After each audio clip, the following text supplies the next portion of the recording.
I genuinely cannot believe I'm saying this, but I somehow decided to buy yet another keyboard, and this one is the Mercury Gravastar K1 PRO. So this isn't necessarily a 60% keyboard, it's more like a 63% keyboard because you do have the extra, well, how do I say this? Remember when I built the custom keyboard, it had the extra rows and everything on the right?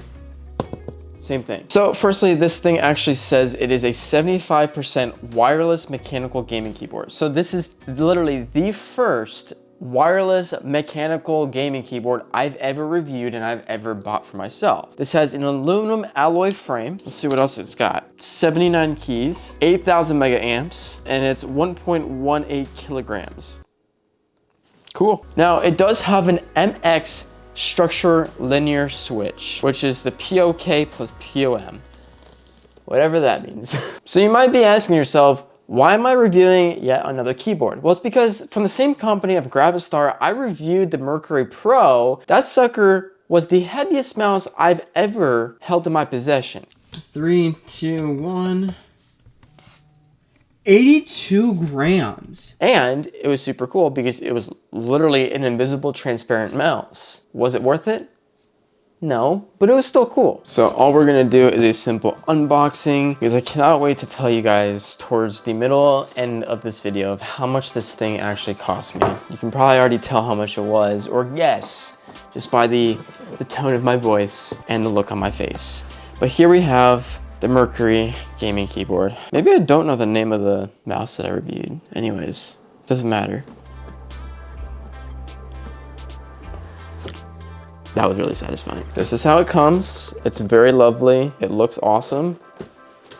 Let's take this guy out. I'm just so used to small keyboards that I'm not sure if I could ever realistically go back to anything that's bigger than a 60% keyboard. Okay, so far getting this thing out is a nightmare. I forgot that this thing has freakishly weird arms that go to it. Oh, this is a heavy keyboard, holy crap. So firstly, a heavy mouse, now a heavy keyboard. This is cleaning brush.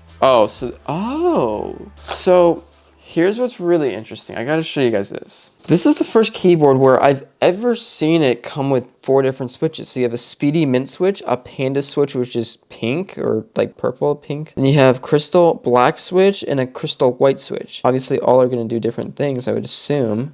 We'll test that in a second. Then you get a cleaning brush, you get a keycap and 2-in-1 switch puller.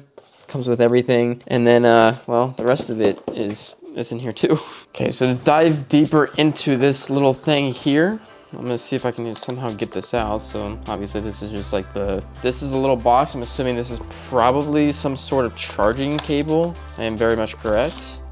So it comes with like a very nice microfiber cloth, cool.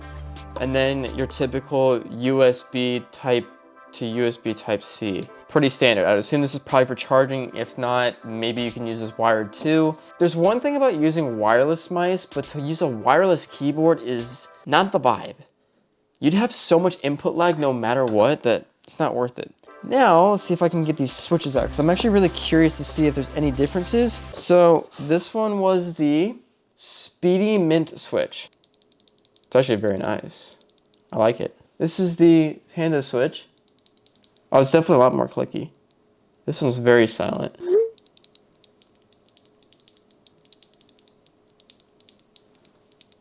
The next one I'm pulling out is the crystal white switch.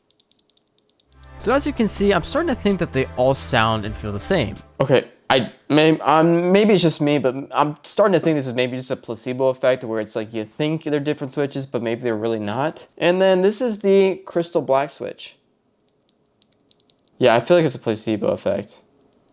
Except this one does feel like it has more resistance to it. Like this.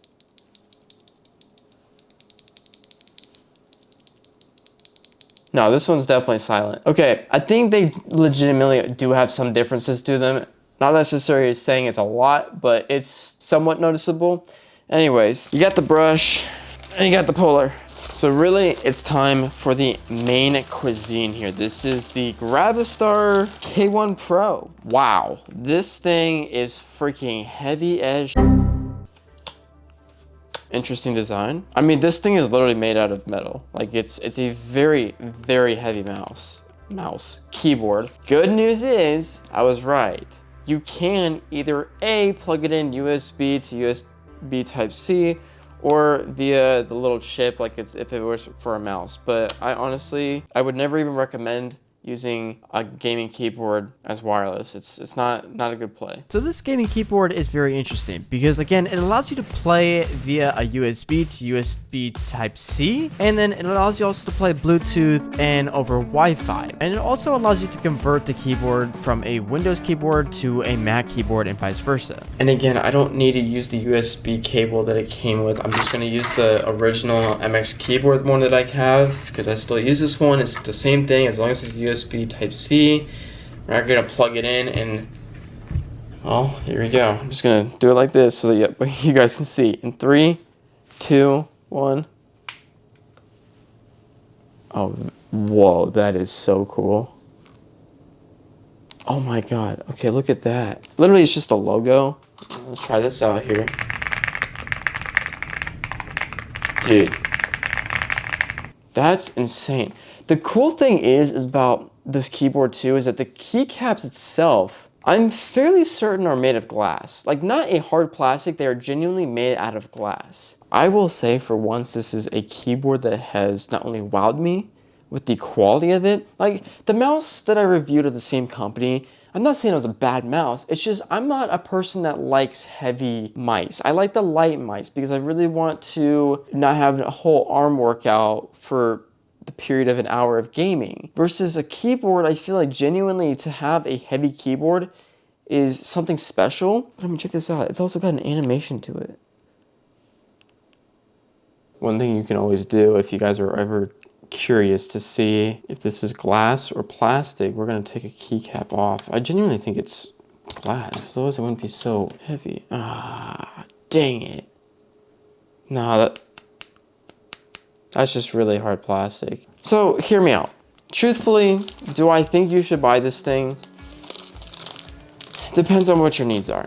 If you are trying to impress your friends, yes. If you're trying to look for a very quality gaming keyboard, absolutely. What you guys have to understand too is that even though it's a 75% and not a 60%, this is a good compromise for somebody that doesn't exactly want to switch from a big keyboard to a small keyboard, but just stay in the middle. That way you still have perfect access to certain things that you're trying to get to.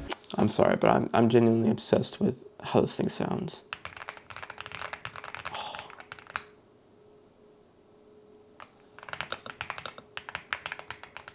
I can't make this up. I mean, I'm actually genuinely excited that I'm reviewing this. Can I say $200 is really worth it and buying this? I'm gonna have to say yes. It gives you everything that you need. I don't know about RGB. That's one thing that I can't seem to find out, that if it has like an instruction sheet on how to change the RGB, but it lights up, so I'd assume that it's very plausible to get that. All right, well, with that being said, guys, I hope you enjoyed this video. Thank you guys so much for watching. If you're new to this channel, hit that subscribe button. Hopefully I can convince you enough to buy this thing, and then let me know how your experience is.